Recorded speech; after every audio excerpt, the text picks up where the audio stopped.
Pakistan stock exchange में तेजी का रुझान है। 100 इंडेक्स 378 पॉइंट्स इजाफे के बाद 45,500 पॉइंट्स की हद अबूर कर गया है। आपको अपडेट करें हैं कि पाकिस्तान स्टॉक एक्सचेंज में तेजी का रुझान है।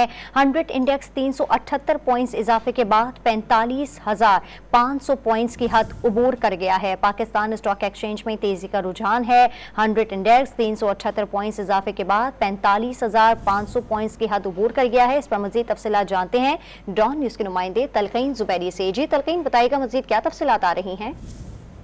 बिल्कुल, हम देख रहे हैं कि बाजार में तेजी का रुझान जो है वो जारी है। पिछले 3 दिन से ये रुझान है और मार्केट के जो तजज़ियाकार हैं वो आने वाले दिनों में बाजार को 48,000 पॉइंट तक जारी देख रहे हैं। उनका यह ख्याल है कि जब आज IMF की बोर्ड मीटिंग होगी तो उसमें अप्रूवल हो जाएगी और कर्जे की किस्त भी अगले हफ्ते में हमें मिल जाएगी, जिसके बाद ज़र मामला के ज़खायर भी बेहतर होंगे और स्टॉक मार्केट में गैर मुल्की सरमायाकार भी काफ़ी एक्टिव नजर आ रहे हैं। बाहर से भी सरमाया आ रहा है, तो लगता ही है कि रैली का सिलसिला ये कंटिन्यू कर सकता है आगे। बहुत शुक्रिया आपका तलकीन जुबैरी।